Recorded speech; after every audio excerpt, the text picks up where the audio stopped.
So there's two things I want to cover before diving into periodization and all these progression schemes. The first thing is I'm going to show you a few different examples, but these are just a tiny, minute amount of what you can do when it comes to advanced periodization. There's literally thousands of ways to program this stuff. And it can be it could be a little difficult to wrap your brain around periodization, and it is also a lifetime mastery kind of concept. Like, this isn't something you're going to master in a few weeks or a few months. I've been doing this for 10 years, and I never thought I'd be programming some of this advanced stuff that I am. But looking at it through my lens, most of my programming, pretty much all of my programming, really isn't that advanced when you look at advanced level powerlifters, when you look at advanced level, high level athletes. So again, this stuff may be a little bit harder to wrap your brain around, and some of the numbers might make immediate sense, but again, this is a lifelong mastery that you're going to have to kind of just always keep coming back to, always kind of perfecting your craft when it comes to it. The other thing I want to revisit is this whole idea of starting at higher rep ranges and proceeding down this ladder to lower rep ranges, and then starting over again at higher rep ranges. Again, I've covered it before. I just want to revisit this because it's a pretty important lesson, and it really builds upon what we're learning in this module more than the other ones.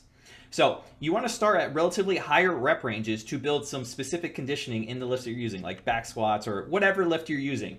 You're going to build a lot of work capacity. Your heart's pumping really hard. Your lungs are working really hard. So you're developing the ability to do a lot of work. And that's why high rep ranges are really important. It's also good. You're going to build some strength. You're going to build some muscular endurance. You're going to build a little bit of hypertrophy. As you proceed into lower rep ranges, those mid-tier rep ranges, like the 6 to 10s-ish, you're going to start building a little bit more strength and a little bit more hypertrophy, because these rep ranges are really good. You can take them a little bit closer to failure. There's less fatigue, and overall, it's just a really good rep range in general to build a lot of strength. As you drop below 6s into that 1 to 5 range, that's where you're going to build a lot more power and explosiveness. Your nervous system is going to fire more explosively. So when you're starting at those higher rep ranges, you're going to build some muscle mass. As you proceed in those mid-tier rep ranges, you're going to build even more muscle mass.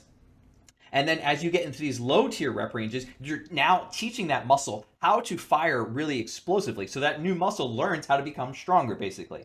And then once you finish a block at these higher percentages, you've really lost a lot of your conditioning. You've lost a lot of your muscular endurance. So you want to restart over again at those relatively higher rep ranges to rebuild that conditioning, rebuild that work capacity, so you can start building some new muscle mass, which then you can build it and make it stronger. And then again, you teach that how to be build up more endurance, and so on and so forth. This cycle will constantly repeat itself over and over and over again. Now, this is not to say that you cannot bounce around and do different rep ranges at different months. So let's just say you start at 12, sets of 12 for month 1, and you drop down to sets of 2 for month 2, and then you jump back up to sets of 8 for month 3. That can work. It absolutely can work. However, following the progression system as basically it's laid out here just allows it a lot more linear progress, because each block is going to simply build upon the one previous, and we have a specific cycle to phase through. Again, we start with conditioning and some work capacity, we move into strength and hypertrophy, and we move into power and explosive, and then we start over again. And just to give you kind of a specific example of what I'm talking about when it comes to this progression scheme, let's just say you have someone back squatting 200 pounds for sets of 12. After a phase of that, you have them move to sets of 8 at 225, and then sets of 5 at 245, and then sets of 3 at 265. You're going to start back over again, and now this person's gotten a lot stronger. So instead of doing sets of 12 at 200, they're doing sets of 12 at 225.